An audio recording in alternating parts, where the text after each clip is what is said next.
한번 따라합시다. 내가 그리스도와 함께 십자가에 못 박혔나니. 네. 이 말씀 속에 나오는 내용처럼 그리스도 안에서 내가 십자가에 못 박았다고 하는 것은 이제는 내가 죄를 십자가에다 못 박았고 옛 잘못된 습관들을 다 십자가에 못 박고 그리고 나서 그리스도의 사랑가대로 당당하게 사는 모습, 그러한 모습을 가지고 사도 바울 우리들에게 말씀하고 있어요. 우리 사람들은 대체로 과거의 일들을 쉽게 잃어버리려고 하는 경향이 있어요.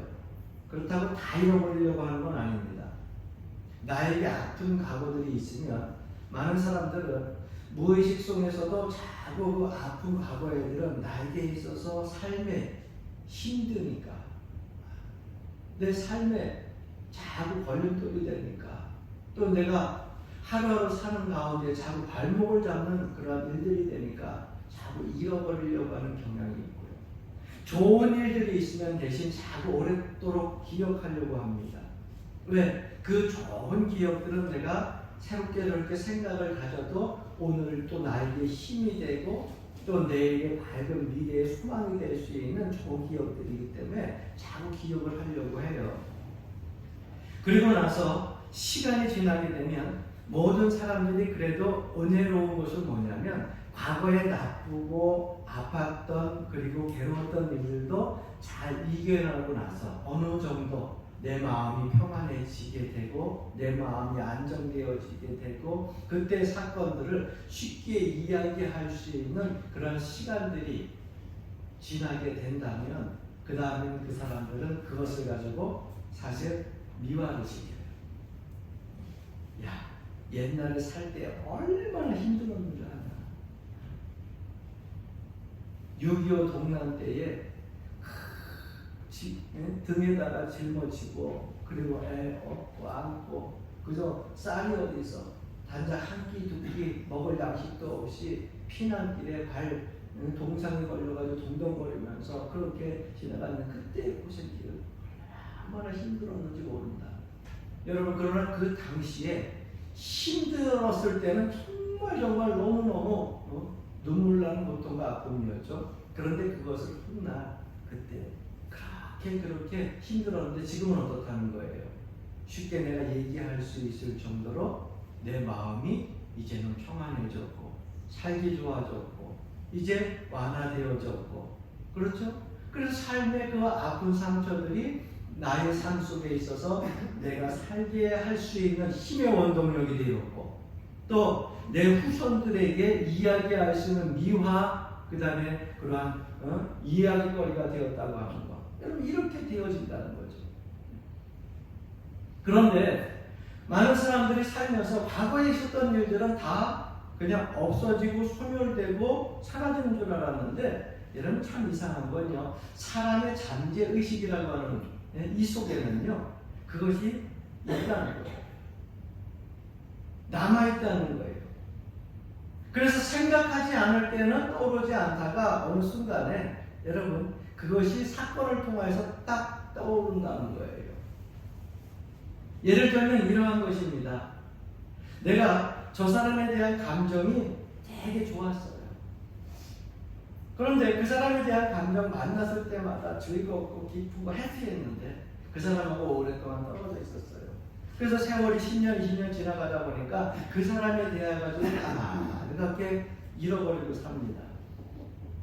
그런데 20, 30년 지나가지고 어느 순간에 그 사람을 딱 만났어요. 그랬더니 잃어버렸던 그때의 좋은 감정들, 해피했던 것들, 이런 것들이 막 생각이 나기 시작하는 거예요. 그 전까지 몰랐었는데 만나고 나니까. 여러분, 미운 사람도 마찬가지죠.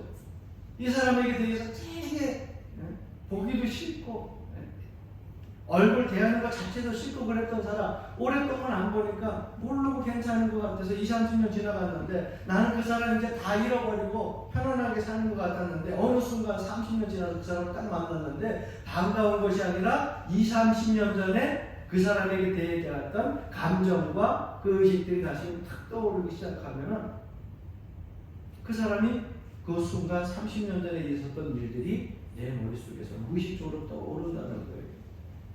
그래서 사람들의 생각이 얼마나 무서운지 모릅니다.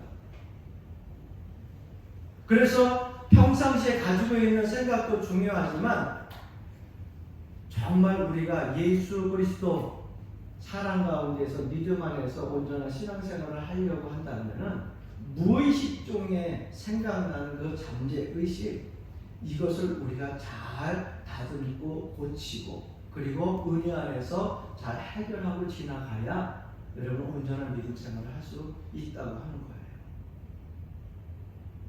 저는 종종 말씀을 전할 때 여러분들에게 음식에 대한 말씀들을 예로 많이 드는 경우가 있어요. 왜? 그게 가장 우리들에게 와서 닿잖아요. 안 먹고 살 수는 없으니까. 제가 가끔 의식을 하다 보면 식당에 갈 때, 식당에 가서 먹는 음식을 먹을 때 유난히 좋아하고 즐겨 먹는 음식들이 있어요. 그것은 뭐냐면 옛날 생각이 나는 음식이에요. 물론 맛이 있어야겠죠. 그런데 옛날에 맛있게 먹었었던, 예를 들어서 뭐 된장찌개라든가 아니면 뭐 수제비라든가 아니면 뭐 칼국수라든가, 어렸을 때 정말 귀하고 귀할 때 그때 먹었던 그때의 향치, 음식 이런 것들. 그런데 오늘은 얼마나 인스턴트 음식들이 많아요. 그런데 그 인스턴트 음식들이 많은데도 옛날에 먹었던 그 뭐 된장, 또 아니면 구수한 뭐 국물, 뭐 이러한 것들 먹다 보면 어렸을 때 먹었던 그 맛있던 기억들이 나서 지금 모르겠어요. 지금 시대에 젊은 세대들이 그것을 먹으면 아 이게 무슨 맛이야 이렇게 얘기할지 모르지만은 저는 어렸을 때 그걸 맛있게 먹었기 때문에 그게 나에게 있어서 옛 추억의 맛이기 때문에 먹으면 그 맛이 다시 그리워지고 그리고 너무도 좋은 거예요. 그래서 외식을 다닐 때 보게 되면 가끔 옛날 향토적인 음식들을 찾을 때가 많이 있어요. 어머니가 끓여주셨던 김치찌개, 어머니가 끓여줬던 된장찌개. 여러분, 그래서 우리가 식사를 할 때 권사님이나 장로님도 가끔가다 그런 얘기들 하세요. 아우 옛날에 먹던 그 집에서 먹던 된장찌개 맛이에요. 김치찌개 맛이에요.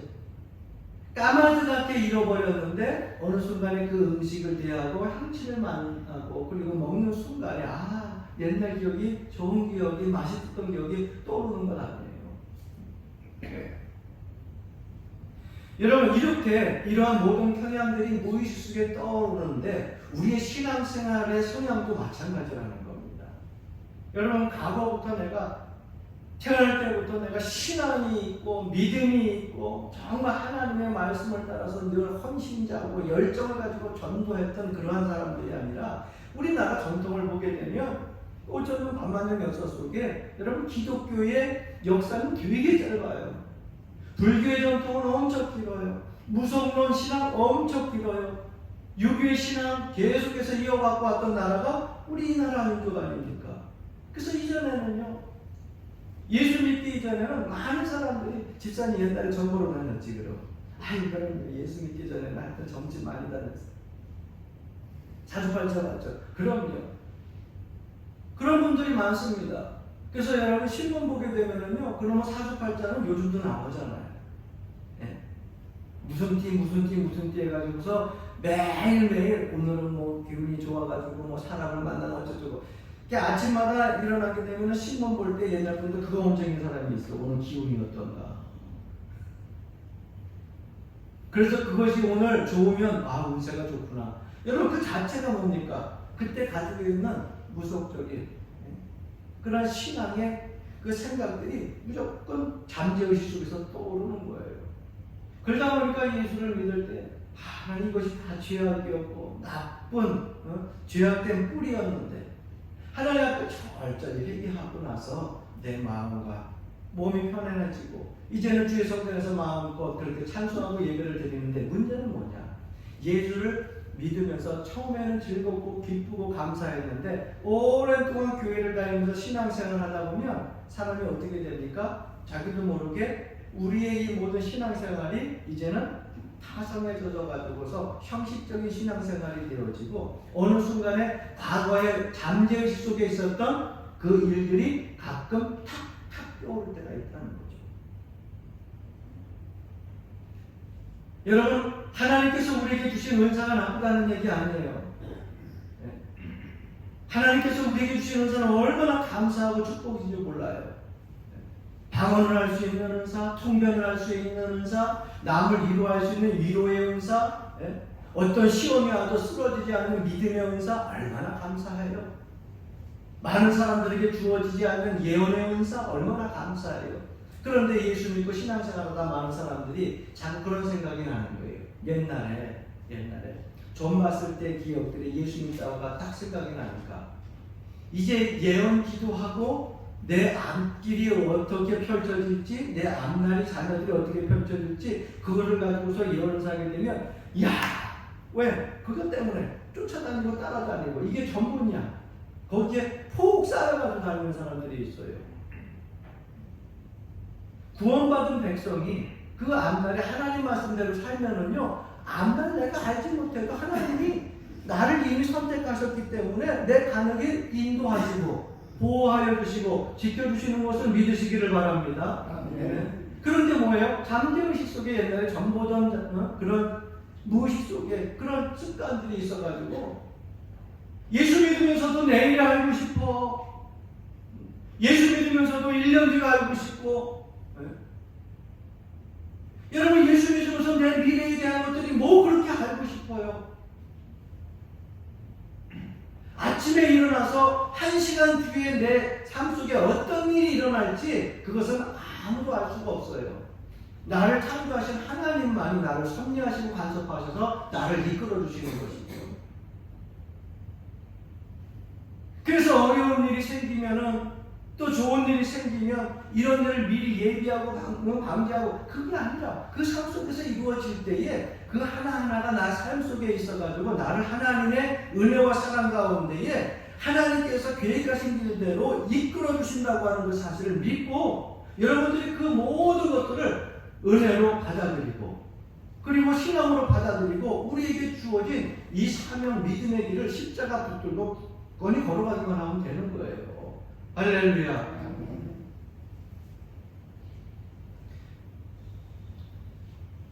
그런데 신앙생활을 오래 하다 보면 자꾸 그렇게 많은 사람들이 무의식 속에서 과거로 돌아가는 경우가 있어요. 이제는 내 삶 속에 있어가지고 주님만을 의지하면서 살아가야 되는데 내 죄악된 과거, 율법적인 그러한 신앙의 모습들, 형식적인 모습들을 십자가에 못 박아야 되는데 그렇지 못하고 자꾸 끄집어내가지고서 옛날로 돌아가려고 하는 그런 모습들이 보일 때 얼마나 안타까운지 몰라요. 근데 요즘 예수 믿는 사람들이, 신앙 같은 사람들이 그런 얘기를 하는 것을 가끔 듣습니다. 여러분, 요즘 TV를 보게 되면, 요즘에는 뭐, 이게 방송 매개체가 얼마나 발달했는지, 워낙 뭐, 모든 사람들에게 있어서 다 개인적으로 소지품으로, 핸드폰으로 볼 수 있는 그런 정도로 방송 매개체가 발달이 되어 있잖아요. 그러다 보니까는요, 무성론적인 그러한 우리를 유혹하는 그런 신앙들이 얼마나 많이 있는지 몰라요. 그래서 요즘에는 보니까는요, 연예인들도 연예인 그 TV에 나오던 어떤 배우들이 어느 날 갑자기 보면은 침례를 받아가지고서 전보고 앉았어. 그러면서 그 사람의 옛날에 연예인이었으니까 TV에 많은 방송 매개체들이 그 사람한테 집중해가지고 어떻게 해서 신을 받아가지고 지금 이렇게 생활하고 있는 걸 이렇게 쭉 찍습니다. 그럼 믿는 사람들이 뭐라고 생각을 해요? 안 믿는 사람들은 더더군다나 야, 신이 있긴 있구나. 신을 말고 저렇게 점쟁이가 돼가지고 저렇게 하는구나. 사람 미래를 예언도 하기도 하고 점치기도 하는구나. 그러면서 막 그것을 믿기 시작을 한단 말이죠. 여러분, 그 사람들이 받는 그런 강신을 우리가 흔히 예수 믿는 사람들이 착각을 하는 경우가 있어요. 성령의 은혜를 받고 강신 받는 거하고 자꾸 접합을 시켜가지고 성령의 은혜를 받는 거, 그것을 여러분 그 사람들이 강신 받는 것처럼 막 접신하는 것처럼 그렇게 생각을 하는데 이거는요 완전히 달라요. 완전히 달라요. 하나님 앞에 옛날 우리가 찬양할 때 얼마나 뜨겁게 찬양했어요. 여러분 좋아요. 감사해서 찬양하는 거예요. 기뻐서 찬양하는 거예요. 하나님 앞에 기도할 때 얼마나 뜨겁게 부르짖어 기도하고 간구합니까? 여러분 필요해요. 그런데 한간에 많은 신앙인들이 요즘 그러한 모습들을 보면서 그런 생각을 합니다. 찬양을 할 때 그냥 막 내 마음이 막 흥분되고 그러다가 내 감정이 막 이렇게 막 북돋고 그래야만 성령이 은사가 내리고, 네? 기도할 때도 막 그렇게 하고 나서야만, 네? 그때 성령의 강림이 나에게 임재하고 이런 걸로 착각을 해요. 여러분 성령이여 비둘기같이도 임하고 할렐루야, 불같이도 임하고 할렐루야. 네?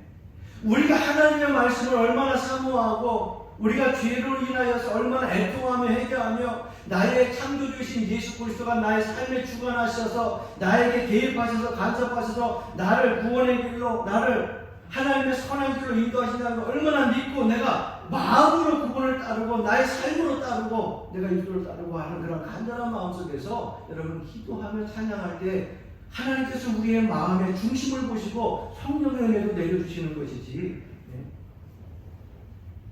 꼭 그렇게 해야만 하나님의 은사가 내려오는 게 아니에요. 그런데 강신하는 거하고 성령 강림하고 같은 것으로 착각하는 분들이 많다는 거예요.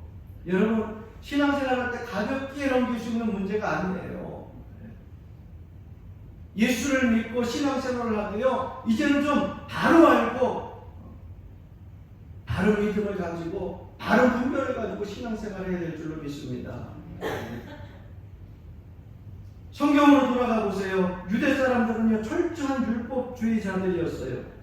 수천 년 동안 그들이 율법을 지켜왔고, 그리고 또 거기에 따른 부수적인 율법들이 얼마나 많이 생겼는지를 몰라요. 그런데 부수적인 율법들이 많이 생기다 보니까 이스라엘 백성들에게 있어가지고서 큰 착오를 가지고서 그들이 하나님 앞에 큰 의적인 범죄를 저지르는 그러한 사회 문화가 되어버렸잖아요. 예를 들면 그렇습니다. 너희는 거룩한 안식일을 지켜라. 여러분 이걸 우리가 좀 해석을 해보자는 거예요. 성경에 그렇게 되어 있어요. 오늘날로 얘기하면 주일 성수하라. 그런데 어떻게 하라고요? 온전히 주일 성수하라. 그런데 거기에 하나님 말씀 그대로 해석하고 아멘하고 받아들이든지, 그리고 성경을 통하여서 이 말씀이 무슨 의미인지 의미를 깨닫고 그 말씀을 따라서 하나님 앞에 예배를 드리는 날, 하나님 앞에 예배를 드리든지 이렇게 하면 되는데 부수적인 것들을 많은 사람들이 거기다가 붙이는 거예요. 그러니까 하나님의 율법으로 안식일을 지켜라, 거룩하게 지켜라 그러면 거기에다가 안식일을 어떻게 지켜야 되는가, 이게 사람들에게서 나오는 지식이에요. 이성이에요. 안식일을 지키려면 우리가 온전히 드려야 되니까 사람으로서 우리가 일을 하면 안 되겠다. 예를 들어가지고서 바느질을 하는데 바느질도 이렇게 하는데 이것이 몇 번을 이상을 하게 되면 우리들이 힘들고 일이 되니까 바느질도 몇 번 하는 데까지만 일을 하고 그 다음에 힘들면 바느질 그만해야 된다. 누가 정해놓은 거예요? 하나님이 정해놨어요? 사람이 정해놨어요? 사람이 정해놓는 거예요. 그러니까 율법은 여러분 온전해요. 그래서 그 율법의 말씀대로 지키면 구원 받아요. 그런데 그걸 못 지키니까 사람들이 자국에다 부칙을 만들어 놓습니다. 펴있는 촛불, 그것을 깜빡 잊고서 안식일날 끄질 않았어. 안식일 전에 꺼야 되는데. 그런데 그 촛불을 끄는 것은 안식일날 끄면 안 돼. 그럼 어떻게 해? 안식일날 촛불을 꺼야 되는데 안식일이니까 못 가. 계속 켜놓는 거야. 미리 껐어야 되는데. 촛불이 만약에 그 전에 꺼져 있어요. 안식일 전에 켰어야 되는데 깜빡하고 못 켰네? 안식일 때는 촛불을 켜면 안 돼. 자, 이런 것들을 사람들이 규칙으로 만들어놓고 뭘 중요히 여기느냐? 안식일을 거룩하게 여기고 하나님 앞에 예배하라 그랬는데 그 원칙은 어느 순간에 사라지고 자기네들이 스스로 지키기 편하게 생각해서 이 정도로 만들어놓은 규칙들만 중요히 여기고 그것을 따라서 신앙생활을 한다는 거죠. 여러분 이것이 온전한 신앙생활이라고 할 수가 있어요. 그런데 그런 모습들이요, 우리 오늘날 이 한국 교회에도 많이 내재해 있다는 거예요. 밑바닥에 깔려 있어요. 지금은 그런 분들 없지만 옛날 신앙생활 때 그런 분들이 있었잖아요.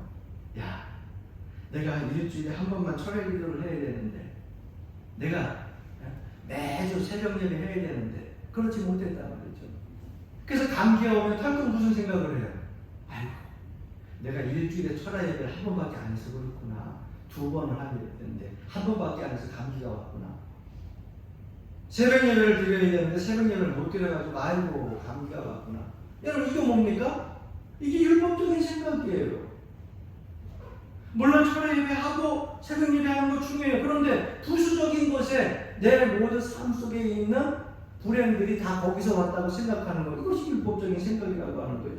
사도 바울이 볼 때 갈라디아에 있는 교회의 성도들이 그러한 생각을 가지고 신앙생활을 했기에 오늘 이 본문 말씀은 그들에게 편지로 써가지고서 신앙생활 바르게 할 수 있는 그러한 내용을 전달합니다.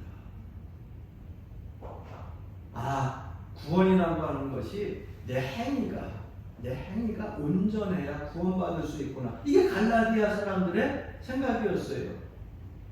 율법에 대한 부치, 그걸 온전히 지켜야지만 내가 구원받을 수 있구나. 그것이 갈라디아 교인들의 생각이었고, 그렇게 신앙생활 하는 사람들이 대부분이었어요. 그래서 사도 바울이 말씀하고 있는 거예요. 구원은 공로로 받는 것이 아니라 예수 그리스도의 흘리신 보혈의 피로 그의 공로로 구원받는 것이다 라고 하는 것을 분명하게 말씀해 주고 있는 것입니다. 사랑하는 성도 여러분, 그래서 우리가 하나님 앞에 예배할 때는요, 율법적인 형식적인 그러한 것으로 생각하면, 시시비를 가리면은요, 우리가 온전한 믿음의 길을 걷는 사람이라고 할 수가 없어요. 무엇으로? 은혜로, 하나님의 은혜로 시시비를 가려야 돼요.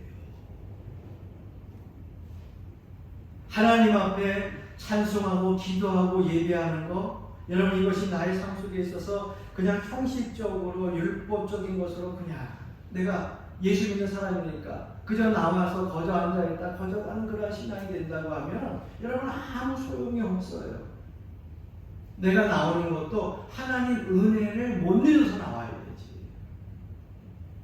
하나님 은혜가 너무너무 감사해서 그 감격 속에 나와야 되지.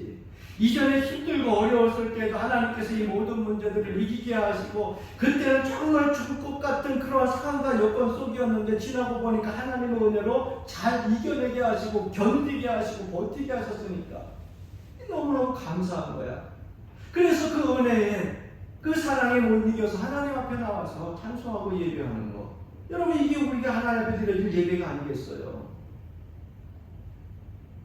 그래서 우리가 매 순간순간 은혜로 판단을 해야 되는 거예요.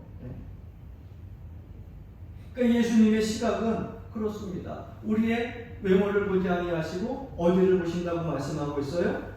중심을 보신다고 말씀하고 있잖아요. 내가 봤을 때는 누가 죄인이에요? 세리가 죄인이야. 내가 봤을 때는 참녀가 죄인이고요. 더럽게 몸을 팔고 또 다른 사람들의 물질을 갈취하는 그러한 세리장들, 이런 사람들이 죄인이죠. 당연히 당시의 바리새인들, 율법자들 얼마나 그들이 신앙적으로 살려고 애썼습니까? 말 한마디를 해도 그렇고 행동을 해도 그렇고 매 순간순간마다 길거리 가도 그 시간이 되게 되면 여지없이 손을 들고 하나님 앞에 모든 사람들이 볼 수 있도록 기도하고, 우리가 봤을 땐 누가 의인이에요? 당연히 율법자들이고 바리새인들인데 주님께서는 누구를 꾸짖으셨어요? 바리새인들과 율법자들을 꾸짖으셨잖아요. 그리고 우리가 죄인이라고 하는 그들을 오히려 불쌍히 여기시고 긍휼히 여기시고 그들을 더 사랑하시는 모습을 우리가 볼 수 있잖아요. 왜? 그들은 그 밖에 드러나는 모습으로 항상 자기 자신이 죄인이라는 것을 알고 있었어요. 그래서 성령 문을 열고 주님 앞에 이렇게 나오게 되면요, 가장 먼저 자기의 죄 때문에 너무너무 아프고 괴로워서 내가 왜 이렇게 살고 있는지, 이 삶 속에 대하여서 원망하는 것이 아니라 나는 죄인이라고 눈물 먼저 하나님 앞에 흘리는 흘리는 그런 모습들이 바로 세리와 청년들의 모습이었어요. 그들 마음의 중심에는 뭐가 있어요? 진실이 있었잖아요. 가식이 없잖아요. 그런데 바리새인과 율법자는 가식이 있잖아요. 그러니까 중심을 보시고 오히려 예수님께서는 그들을 칭찬하시고 그들을 꾸짖으신 것입니다. 은혜와 율법의 관계에서는요, 율법이 승리하는 것이 아니라 은혜가 승리하는 거예요. 은혜가 승리했기 때문에 오늘 저와 여러분들도 이 자리에서 하나님 앞에 참 부끄러운 죄인이지만 예배를 드릴 수 있게 된 것이고 찬송할 수 있게 된 것이고 우리가 하나님 앞에 마음 놓고 목소리 내어 부르짖을 수 있고 기도할 수 있게 된 것입니다. 할렐루야. 이걸 감사하세요. 오늘 18절 말씀해 보니까 만일 내가 헐었던 것을 다시 세우면 내가 나를 범법한 자로 만드는 것이다. 참 보기나 재미있는 표현이지만 아주 귀한 말씀이에요. 내가 율법으로 다시 되돌아간다고 하면 또 내가 헐었던 것을 다시 세운다고 하면은 이건 뭐예요? 나 스스로 범법한 자로 만드는 것이라는 거예요. 그러니까 예수 믿는 사람들은요, 하나님의 은혜로 살아야 된다는 거예요. 하나님께서 말씀하시면 그 말씀의 원칙적인 말씀을, 핵심적인 말씀을 중요히 여기면서 살아가는 거예요. 한 가지로 더 말씀드리면 살인하지 말라. 그러면 하나님께서 살인하지 말라고 하는 이 말씀, 이 본 말씀과 그 의미를 바로 알고 살아야 된다는 거죠. 왜 이런 말씀을 드리느냐? 여러분에게 질문 한번 할게요. 골리앗을 다윗이 골리앗의 칼을 가지고서 그 목을 베었어요. 하나님이 다윗을 승리하게 하셨어요. 그래서 이스라엘 백성들이 블레셋 그 백성들을 이기고 다윗이 블레셋을 이기고 골리앗을 이기고 결국 쓰러졌을 때에 가서 칼로 그 목을 치게 됩니다. 그래서 다윗이 골리앗을 죽였어요. 좀 전에 말씀대로 살인하지 말라. 살인이가 아니에요.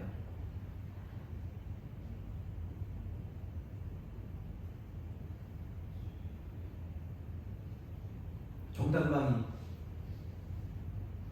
우리 나라에서 법적으로 얘기하는 정당방위. 예? 그러니까 성경에서 얘기하는 살인하지 말라. 살인이 아니에요. 여러분, 우리가 뭐라고 답변할 수가 없어요. 전쟁은 여호와께 속한 것이니. 오늘날도 우크라이나 전쟁을 하면서 러시아와 전쟁을 하면서 또 그 외에도 수많은 사람들이 삶의 관계 속에서 생존의식 속에서 이런 일들이 얼마나 많이 일어났어요. 그 사람 죽인 사람들 살인하지 말라. 성경 말씀에 가입해야 되는 거잖아요. 그럼 하나님께서 말씀하신 살인하지 말라고 하는 것을 우리가 그럼 어떻게 우리가 의미를 해석을 해야 되느냐? 좀 깊게 들어가게 되는 이 얘기예요. 한 생명이라도 어떻게 하라고요? 귀히 여겨라. 사람의 생명을 함부로 해하지 말라. 하나님께서 살해하지 말라고 하는 것은 정말 한 생명 한 생명 하나님께서 창조하신 생명이기 때문에 귀히 여기라고 하는 그거에 초점이 맞춰지고 그거를 우리가 중요히 여기고 그걸 지키려고 노력하는 거예요. 그것이 그리스도인의 삶이라는 거죠. 그런데 거기에 초점을 안 맞추고 우리는 이렇게 얘기한다는 거죠. 다윗도 살인하지 말라고 했는데 골리앗 장군 죽였잖아요. 그런데 하나님이 그 마음에 합한 자라 그러고 그 사람을 축복하셨잖아요. 성경은 모순입니다. 이렇게 얘기한다는 거예요. 그러니까 우리가 율법을 은혜로 생각을 해야 되는데 자꾸 율법적으로 생각하다 보니까는 이러한 잘못된 신앙관을 갖게 되는 겁니다.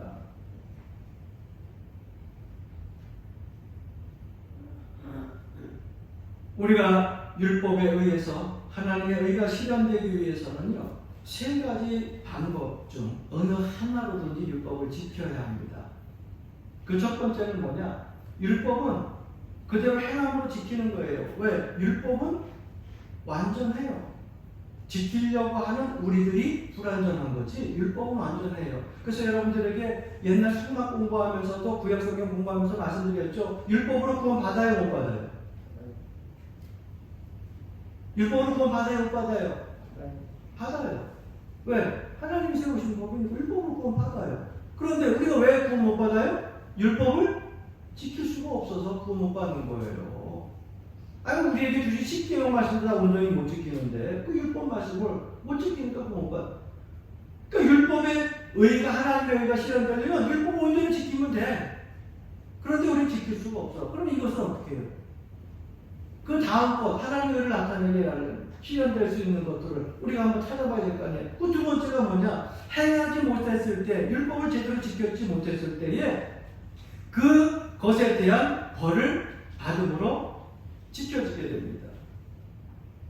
율법을 범하게 되면 거기에 대한 죄를 받음으로 하나님의 의, 하나님의 법이 세워지는 거예요. 그래서 구약 성경에 보게 되면 율법 지키지 아니한 사람들에게는 뭐라고 말씀하고 있어요? 가끔 가다가 우리 교회 권사님들이 그런 말씀을 하시는데 목사님 구약 성경에는 이는 뭐로? 이로 눈은 눈으로 저 사람이 나를 죽이면 나도 어떻게 하면 돼? 죽이면 돼 이러면서 그 얘기를 우스갯소리로 이렇게 하잖아요. 그러니까 행하지 못했을 때 벌을 받음으로써 지키면 되는 거예요. 그래서 구약 성경에 예를 들어서 내가 다른 사람들에게 있는 그 물건을 도둑질을 했어. 그 도둑질을 하면 어떻게 해? 벌써 이미 도둑질하지 말라는 규약을 범한 거잖아요. 율법 어긴 건 둘째치고. 그럼 이거 어떻게 갚아야 돼? 하나님 의가 나타나게 하면 어떻게 해야 돼요? 구약에 나오는 율법을 가지고서 우리가 그걸 벌을 받으는데 어떻게 돼 있어요? 토색한 것에 얼마를? 4배를 갚으라는 거예요. 만약에 10만 원을 훔쳤어. 그런데 그 10만 원에 대한 것들을 내가 용서 받으려면 그 사람한테 가서 용서를 빌면 어떻게 하라고요? 얼마에 갚으라고?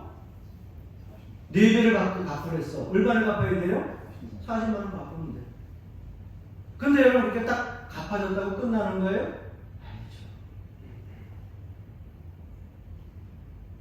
이것이 대신 벌을 받았다고 끝나는 것이 아니라 뭐가 중요해요?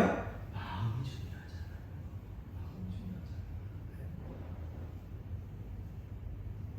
저 사람이 10만 원을 잃어버렸을 때 얼마나 마음이 아팠을까. 내가 다시 40만 원 4배로 율법적인 것으로 의를 나타내기 위해서 갚았지만 내 마음에 그때 그 미안한 마음을 다 갚았다고 이제 나는 없어? 나하고 땡이야? 내가 너한테 잘못한 거 없어? 끝이 아니잖아요. 이미 한 번 받은 그 사람의 아픔과 상처는 남아있잖아요.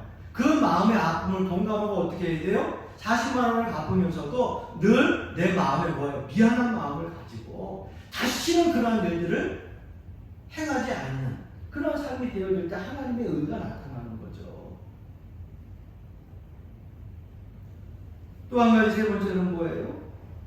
요즘 와서는 벌금이라고 하는데 옛날에는 남이 벌을 대신 받는 제도가 있어요.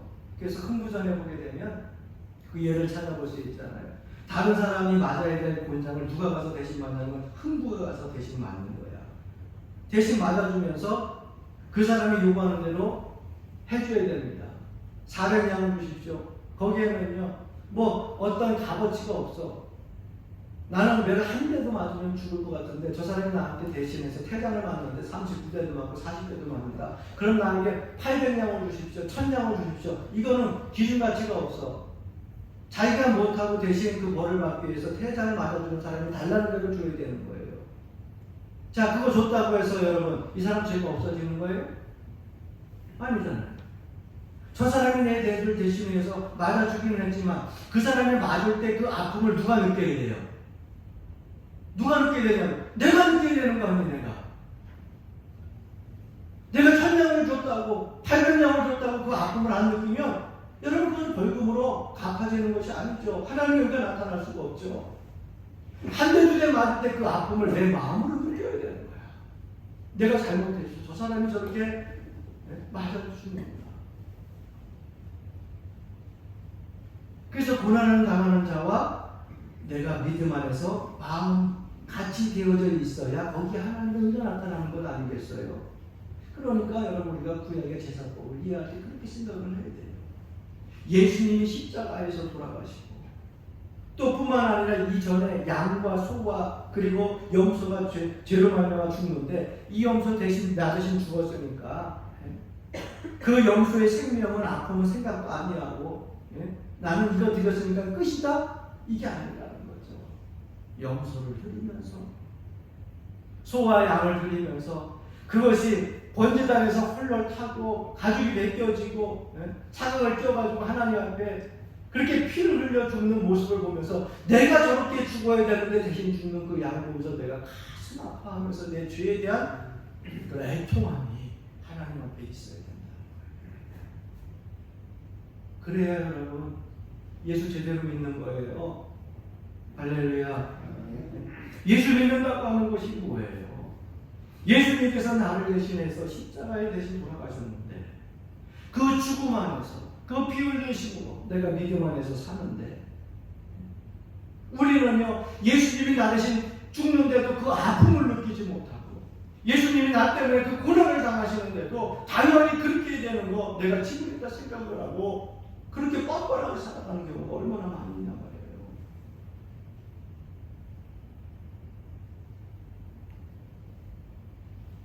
십자가와 함께 내가 완전히 죽어지는 것 이게 예수 믿는 거예요. 그래서 히브리서 9장 22절에 중요한 말씀하고 있잖아요. 피 흘림이 없은즉 사함이 없느니라. 죄사함을 받기 위해서는 반드시 피 흘림이 있어야 됩니다. 문제는 그 피를 누가 흘려주셨느냐? 예수님께서 나를 위해서 흘려주셨다는 거예요. 그래서 이제는 내가 사는 것이 아니라 내 안에 예수 그리스도가 사는 거예요. 내가 과거에 무의식적으로 죄된 습관으로 율법적인 삶으로 다시 되돌아간다고 하면은요 하나님의 의를 파괴하는 삶을 살게 되는 거예요. 그러니까 매 순간순간 그리스도의 그 희생과 하나님의 은혜를 우리가 기억하면서 살아야 된다고 하는 사실입니다. 할렐루야. 할렐루야. 그래서 예수를 잘 믿는다는 것은요 내가 완전히 죽었냐 안 죽었냐 거기에 딸려 있는 거예요. 아직 내가 살아있다고 하면 나 예수 잘 믿는 거 아니야. 십자가에서 내가 완전히 예수님이 이미 다 죽었잖아요. 그 아픔과 그 고통을 가지고 그래서 내가 늘 주님을 바라볼 때마다 주님 은혜로 삽니다. 내가 부족하지만 연약하지만 주님의 은혜로 삽니다. 주님의 그 사랑 때문에 희생 때문에 내가 구원받았습니다. 그리고 우리의 삶 속에서 매 순간순간 그리스도가 나의 생명이요 나의 길을 인도하시는 그러한 지팡이가 된다고 하는 것을 기억하고 그분 지팡이 붙잡고 그분 손 붙잡고 그의 발자취 바라보면서 믿음을 가지고 꿋꿋이 따라가는 겁니다. 그게 그리스도인의 삶의 모습이라는 거예요. 그래서 사도 바울은 빌립보서 1장 22절 이렇게 고백을 합니다. 이는 내게 사는 것이 그리스도니 내가 죽는 것도 유익하니라. 그리스도를 위해서 죽을 수 있다는 거예요. 여러분 십자가에 못 박힌 사람은 이러한 믿음과 신앙을 가지고 사는 것입니다. 아직 사순절이 계속 이어지고 있는데 여러분들의 삶 속에서 모든 것을 다 십자가에 못 박았으니 주님께 못 박았어요. 나를 내세우지 말고 내 의를 내세우지 말고 주님 은혜 안에서 산다고 하는 그 고백 속에서 매 순간순간 겸손하게 하루하루 경건하고 거룩한 삶을 살아갈 수 있기를 주의 이름으로 간절히 축원합니다.